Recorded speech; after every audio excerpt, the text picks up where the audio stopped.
देखकर बहुत हैरान थे। सचमुच ऐसा सुंदर और ऐसा ताकतवर बैल मैंने अपनी जिंदगी में कभी नहीं देखा। इसीलिए मैं चाहता हूँ कि इस बैल का बहुत अच्छे से ख्याल रखा जाए। इसके खाने पीने में कोई भी कमी नहीं होनी चाहिए। फिर ऐसे ही कुछ दिन बीत गए, लेकिन रामू के बैल ने चारे का एक तिनका भी नहीं खाया, क्योंकि उसे अपने पुराने मालिक की याद आती थी। ये बैल जब से यहाँ आया है तब से इसने चारे का एक तिनका तक नहीं खाया है। ये बात सरपंच जी को बताना ही होगा, वरना कोई समस्या हो जाएगी। और उधर रामू भी अपने बैल को याद कर कर परेशान रहता। सरपंच जी के आदमी ने बैल को चारा खिलाने का बहुत प्रयास किया, लेकिन बैल ने चारे का एक तिनका भी नहीं खाया। सरपंच जी, बैल जब से यहाँ आया है उसने चारे का एक तिनका भी नहीं खाया। आदमी की ये बात सुनकर सरपंच जी भी हैरान थे। क्या एक बैल भी अपने मालिक के लिए इतना प्यार रखता है जो उसने खाना पानी तक छोड़ दिया? अगर ऐसा ही है तो हमें इस बैल को वापस रामू को दे देना चाहिए। फिर अगले ही सुबह होने पर सरपंच जी ने रामू को बुलाया। रामू, तुम्हारा बैल तो तुमसे बहुत प्रेम करता है, क्योंकि उसने चारा पानी तक छोड़ दिया। मैं तुम दोनों के प्रेम में बाधा नहीं बनना चाहता, इसलिए तुम अपना बैल अपने साथ वापस ले जाओ। सरपंच जी की ये बात सुनकर रामू बहुत ही खुश हो गया। आपका बहुत बहुत धन्यवाद सरपंच जी। रामू अपने बैल को पाकर बहुत ही खुश था। फिर वो अपने बैल को लेकर वापस अपने घर की तरफ लौटा। बैल भी अपने पुराने मालिक के पास आकर बहुत खुश था। उसने फिर से चारा खाना पीना शुरू कर दिया। अब तो रामू और उसके बैल की चर्चा और भी ज्यादा होने लगी। अरे, मैंने सुना है सरपंच जी ने रामू के बैल को वापस कर दिया। वो बैल बड़ा ही स्वामी भक्त है, वो रामू से बहुत प्रेम करता है। अरे, मैंने तो ये भी सुना था सरपंच जी ने जोर जबरदस्ती करके रामू के बैल को हड़प लिया था, लेकिन वो बैल अपने मालिक से बिछड़ कर कुछ भी नहीं खा रहा था। इसीलिए सरपंच जी ने वो बैल वापस रामू को दे दिया। लगता है इन दोनों का पिछले जन्म का साथ है। और इधर जब जमींदार को ये बात पता चली कि ये योजना असफल हो गई, रामू को उसका बैल वापस मिल गया। वो मन ही मन रामू से जलने लगा। और एक दिन सुबह होने पर जब रामू अपने बैल के पास खड़ा था तो बैल बोलता है, मालिक, आप मेरा इतना ख्याल रखते हैं, इसीलिए मैं आपके सारे दुख दूर करना चाहता हूँ। ये सुनकर रामू थोड़ा हैरान हो गया, क्योंकि उसका बैल मनुष्य की बोली बोल रहा था। मालिक, आप हैरान मत होइए, मैं कोई साधारण बैल नहीं हूँ, इसीलिए मैं मनुष्य की बोली बोल सकता हूँ, लेकिन मेरी आवाज केवल आप ही को सुनाई देगी। अच्छा, तो तुम कौन हो? मालिक, वो तो मैं आपको सही समय आने पर ही बताऊंगा। फिलहाल तो मैं आपको आपके कष्ट दूर करने का एक उपाय बताता हूँ, और आप वही करिएगा जो मैं आपसे कहता हूँ। इससे आपकी धन की समस्या का समाधान हो जाएगा। बैल धीरे धीरे रामू को कुछ समझाने लगा।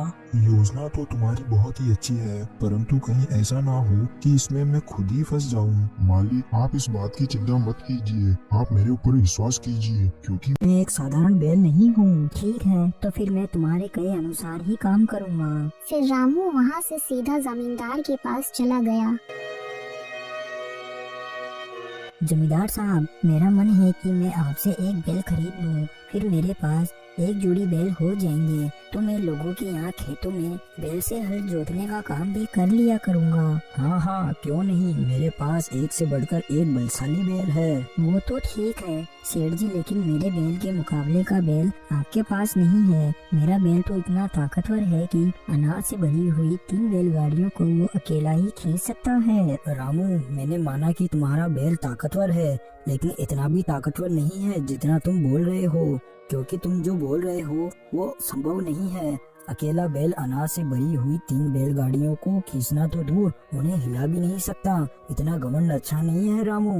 ठीक है सेठ जी, आपको मेरी बात पर विश्वास नहीं है तो आप मुझसे शर्त लगा लो। रामू की ये बात सुनकर जमींदार अपने मन में सोचने लगा, ये पागल मूर्ख रामू आज तो खुद ही कंगाल होने के लिए मेरे पास आ गया, जो एक असंभव सी शर्त मुझसे लगा रहा है। अब मैं इसी को इसी के जाल में फंसा लूंगा। ये भी मुझे क्या याद रखेगा, क्योंकि इसने सरपंच साहब के यहाँ भी मेरी बहुत बेइज्जती करवाई थी। ये सोचकर जमींदार रामू से कहता है, ठीक है तो रामू, शर्त ये रही कि अगर तुम्हारे बैल ने अनाज से भरी हुई 3 बैलगाड़ियों को खींच दिया तो मैं तुम्हें 1000 रुपए दूंगा, और अगर तुम्हारा बैल ये कारनामा नहीं कर पाया तो तुम्हें मुझे 1500 रुपए देने होंगे और साथ में तुम्हारा ये बैल भी मुझे देना होगा। बताओ तुम्हें ये शर्त मंजूर है? ठीक है सेठ जी, तो मुझे ये सब मंजूर है। 2 दिन बाद पूरे गांव के सामने मेरा बैल ये कारनामा करके दिखाएगा। तो ठीक है सेठ जी, अब मैं चलता हूँ। ऐसा कहकर रामू अपने घर चला गया। 2 दिन में ये बात पूरे गांव में फैल चुकी थी कि रामू का बैल 3 अनाज से भरी हुई बैलगाड़ी को खींच कर दिखाएगा। ठीक 2 दिन बाद अनाज से भरी हुई 3 बैलगाड़ी लगाई गई। सभी बैलगाड़ियों को एक के पीछे एक जोड़ दिया गया और रामू के बैल को उसके आगे जोड़ दिया गया। और गांव के वासी ये कारनामा देखने के लिए बड़े उत्सुक थे। सभी की आंखें बैल पर गड़ी हुई थी। बैल ने जोर लगाना शुरू किया, लेकिन बैलगाड़ी टस से मस नहीं हुई। ये देखकर जमींदार मन ही मन बहुत खुश हुआ। आज मजा आएगा, रामू को रामू की जाल में ही फंसा दिया। अब इसका ये बैल आज से मेरा हो जाएगा। फिर थोड़ी ही देर में बैल ने फिर से जोर लगाना शुरू किया और इस बार तो जैसे चमत्कार ही हो गया। बैल ने तीनों गाड़ियों को खींचा और 1 मील तक खींचता हुआ ले गया। ये देखकर गांव के सभी लोग बहुत ही हैरान थे और सभी रामू के बैल की वाहवाही करने लगे। फिर जमींदार ने बड़े ही दुखी मन से रामू को 1000 रुपए दे दिए। फिर रामू अपने बैल के साथ वापस अपने घर आ गया और उधर जमींदार को मन ही मन बहुत गुस्सा आ रहा था और वो अपने अपमान का बदला लेने की योजना बना रहा था। फिर उसी दिन रात होने पर जमींदार अपने आदमियों के साथ रामू के यहाँ गया और डंडे से बैल को पीटने लगा। शोर शराबा सुनकर रामू घर से बाहर आया तो उसने देखा जमींदार और उसके आदमी दोनों जख्मी हालत पर जमीन पर पड़े थे। रामू समझ गया कि उसके बैल ने ही इनको अच्छा सबक सिखाया है। फिर जमींदार अपने आदमी के साथ वहाँ से भाग गया।